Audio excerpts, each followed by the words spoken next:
Regresamos, esto es Decisión 2012. Para estas próximas elecciones generales se estrena en Puerto Rico una nueva figura en el gobierno, la figura del Contralor Electoral.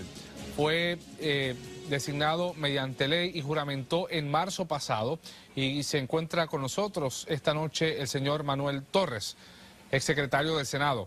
Correcto. Buenas noches. Muy buenas noches a ti y al pueblo de Puerto Rico. ¿Qué hace usted? ¿Qué es el Contralor Electoral? Pues el Contralor Electoral es la persona que dirige la oficina que en términos generales, ¿verdad?, supervisa los ingresos y los gastos de las campañas políticas. Eso pues conlleva una estructura y muchas responsabilidades.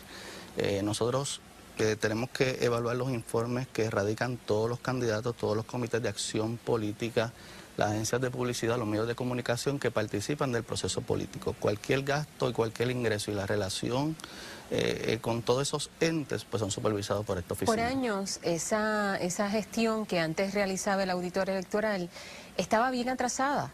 La revisión de todos esos informes venían a salir casi 4 años después y eso impedía o impide, no sé cómo ustedes van a trabajar el asunto, pero impedía que se diera una rendición de cuentas apropiada previo al proceso electoral o durante el proceso electoral. ¿Cómo su oficina va a mejorar eso? Pues yo creo que había varias razones por las que eso sucedía.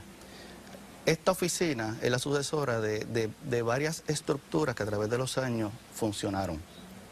Inicialmente la oficina de auditoría de la Comisión Estatal de Elecciones auditaba también los informes de los candidatos. Eventualmente para el año 2000 se creó una nueva estructura de balance partidista. Esa estructura se sustituyó en el 2003 por lo que es la oficina del auditor electoral. Pero esa oficina de auditor electoral le respondía a la Comisión Estatal de Elecciones y a los comisionados electorales. Para que tú tengas una idea, esa ley del 2003, el auditor que esa ley creó se nombró en el 2005 porque los comisionados tuvieron 2 años para ponerse de acuerdo por el nombramiento.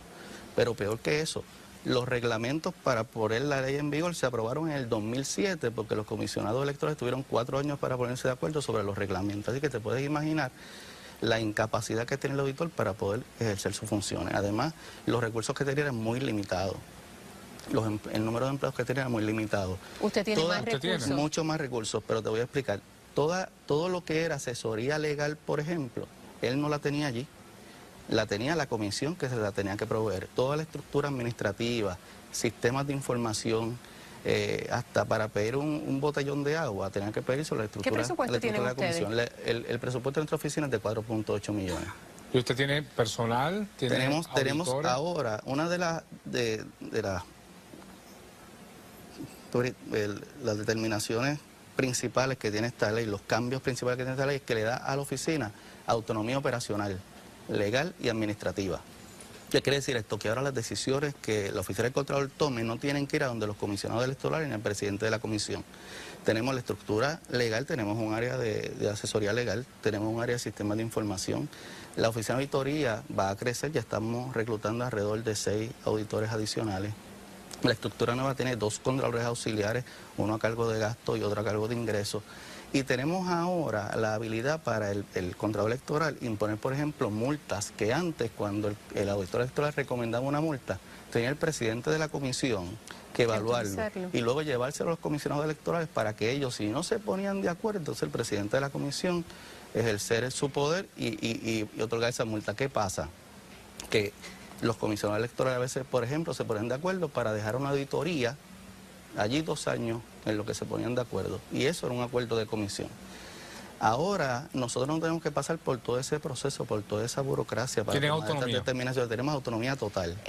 Los fondos electorales, los fondos de esta campaña comenzaron a desembolsarse el 1 de julio. Exacto. Y vamos pues en plena campaña. ¿Qué podemos esperar? ¿Qué puede esperar el pueblo de las determinaciones que tome su oficina, de las investigaciones y los hallazgos que ustedes hagan? Bueno, el pueblo lo que puede esperar es que ahora con la nueva tecnología que estamos implantando, por ejemplo, estamos estableciendo ahora que probablemente comenzamos en septiembre un nuevo sistema para que la radicación de los informes ya no sea en papel, sea electrónica.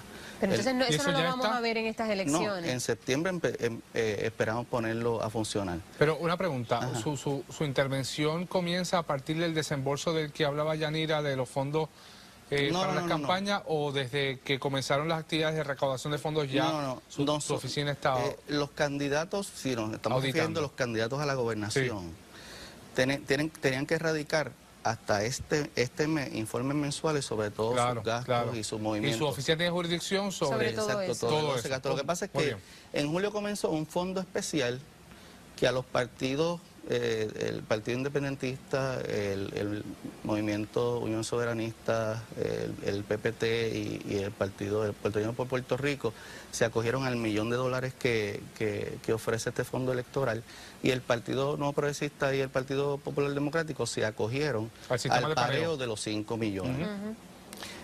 Y desde julio 1 ellos pueden utilizar ese fondo de pareo en el caso del PNP y el Partido Popular y los otros 4 partidos, Ahora, el $1.000.000, pero lo que hicieron antes de eso También lo también vamos a está auditar. bajo su Claro, jurisdicción. claro. Y entonces la pregunta de Yanira, ¿qué debemos esperar de su oficina ahora?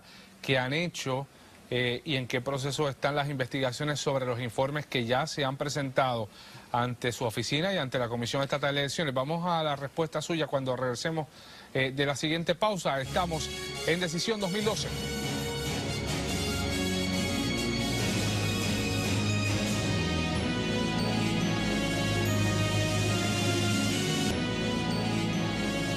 Regresamos, esto es Decisión 2012, hablando esta noche en esta parte del programa con el Contralor Electoral Manuel Torres. ¿Qué debemos esperar de su oficina de aquí a las elecciones? ¿Qué han hecho ustedes en este tiempo en el que ya está operando su oficina? Pues durante el tiempo, desde que yo juramenté Contralor Electoral, hemos estado creando la estructura fiscalizadora de los fondos de campaña, que es muy diferente a la que había anteriormente, usando mucho más la tecnología, la capacidad que tenemos ahora con personal adicional para hacer eso.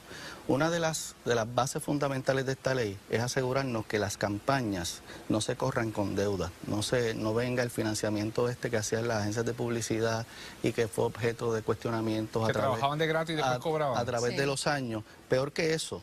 Que cobraban con contratos de gobierno. Pero peor que eso, financiaban las campañas a los partidos y eventualmente esas deudas nunca se pagaban. Por eso, porque les pagaban y con se pagaban de contratos otras de maneras. gobierno. Ahora, nosotros hemos establecido reglamentación, cartas circulares que establecen que cuando usted va a hacer un gasto publicitario, usted tiene que llevar una certificación de que tiene el dinero suficiente en su cuenta para poder pagar esa pauta televisiva. Eso deja a los candidatos en una posición sumamente precaria, porque la manera en como ellos están acostumbrados a funcionar es que no tienen el dinero de momento. Pues, ellos hacen todos los gastos y después pagan. Pues ahora, tienen que pagar. Si tú no tienes el dinero, pues no puedes pautar. Pero tienes que tenerlo y pagar.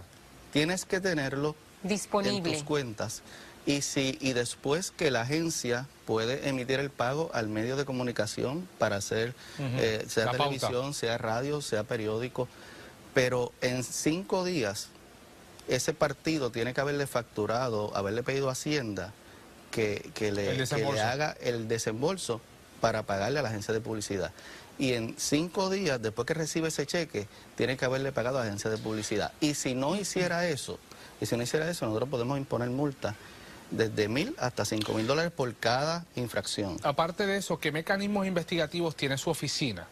En vista de que hemos visto en los casos de fraude electoral y de corrupción que han desfilado por nuestros tribunales, que es fácil burlar la ley electoral en la medida en que yo organizo una actividad de recaudación de fondos, convoco a un grupo de gente y de manera ficticia lavo una cantidad de dinero que no me dieron esa gente que vino a mi actividad.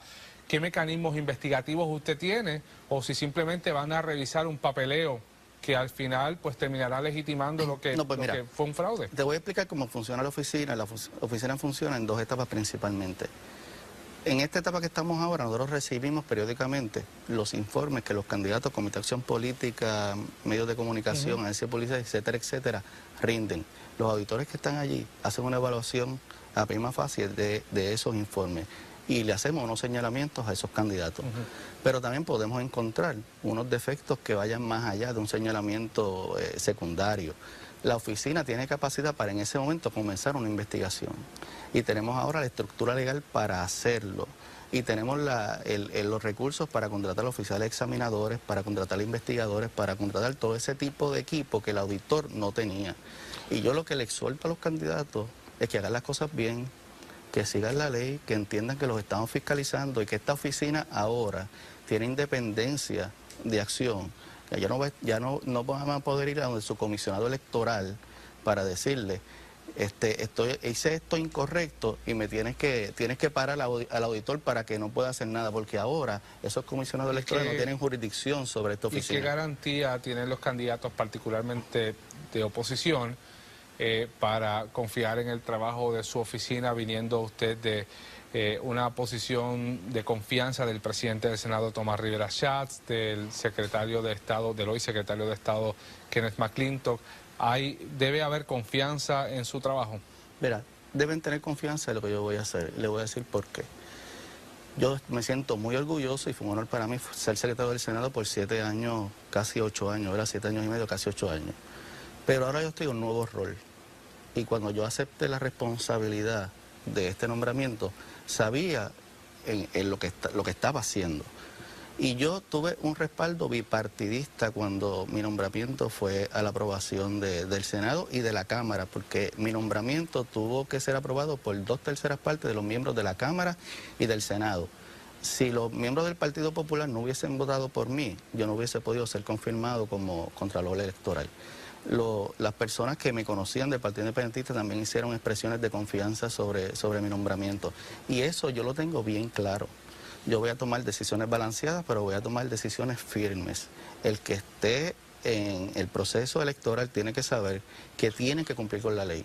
Que a mí no me va a temblar el pulso. Su nombramiento es a 10 años. A 10 años. Bueno. Lo que me da una autonomía adicional, ¿verdad? Una seguridad adicional de que mis decisiones no van a estar sujetas a un movimiento que pueda venir después de que las tome, ¿no? Muchas gracias.